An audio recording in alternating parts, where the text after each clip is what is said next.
Hey guys, welcome to the Field of 68 YouTube channel. If you like what you see here, hit that subscribe button and you'll get more college basketball content just like this. And that is UConn. UConn, the number one team in the country. No Alex Caravan. I mean, I will say this, because I'm monitoring this stuff.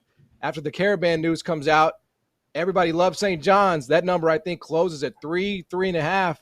And like they do, it feels like every time they take the damn floor, they just impose their will. 77-64 over St. John's. Cam Spencer brought him in. How's 23 and 5 3-pointers taste, St. John's? I know it sort of just feels cliche, but how is UConn not the most reliable thing in college basketball right now, Rob? They're just a machine at this point. And the thing that's scary about it is that we've seen Donovan Cling in the last two games really struggle. You know, he had 4 fouls in the first 5 minutes that he played against Providence, and it didn't matter. They still beat Providence by 9 at home, behind 20 points from Steph Castle, who is starting to look like one of their best players, by the way. At St. John's, on the road, raucous environment, Dan Hurley versus Rick Pitino. St. John's trying to prove that they belong back in the Big East and at the big boy table in the Big East. And Donovan Clean doesn't play well, gets in foul trouble again, isn't really impactful out there. Steph Castle again scores 21, career high back-to-back nights. You got Cam Spencer going for 23, hitting 5 huge threes. Tristan Newton, oh, by the way, quietly going for 18 points, 10 boards, and 7 assists. And they're just inevitable. It's a machine. And I don't know what you do to stop them because I don't know where the weakness is, John. Like, honestly, tell me where the weakness is. How do you go about beating this team right now? Because I don't know what you do to go against them. I've been trying to find it. I can't. I've lost so much money trying to find it, and I can't. The best thing I'm just about being honest right now, though. Just being honest. Honestly, here's the thing is Castle. Like, he's the difference maker right now because you knew what you had, honestly, with Newton for the most part. You know what you had with Cam Spencer. You kind of know what you're going to get with Kling and Caravan when he's healthy. But I feel like not having Caravan tonight, kind of good because Castle has to step up. And now he's shooting with confidence. Like, that's the crazy part now is, like, Castle's kind of a non-shooter, or at least that's what you heard even from the UConn camp.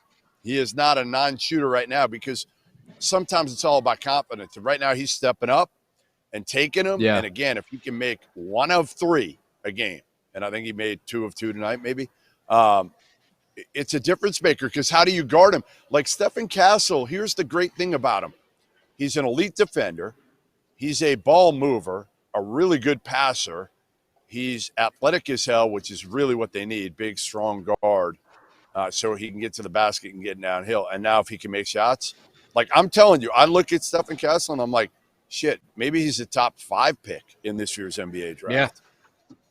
Well, like that's the whole point. And all he has Rob, to do, you're right. Yeah. Go ahead. I was just going to say, like the fact that we're saying Stefan Castle is the weakness of UConn is like, that's insane. Like, we're reaching so far down that barrel. Like he was a McDonald's All-American, one of the best players in 2023. Like, that we're reaching pretty far if that's the weakness. But a lot of these freshmen, John, here's the thing. You're looking around the country, and if you do something on the McDonald's All-Americans, my guess is like half of them haven't done much this year.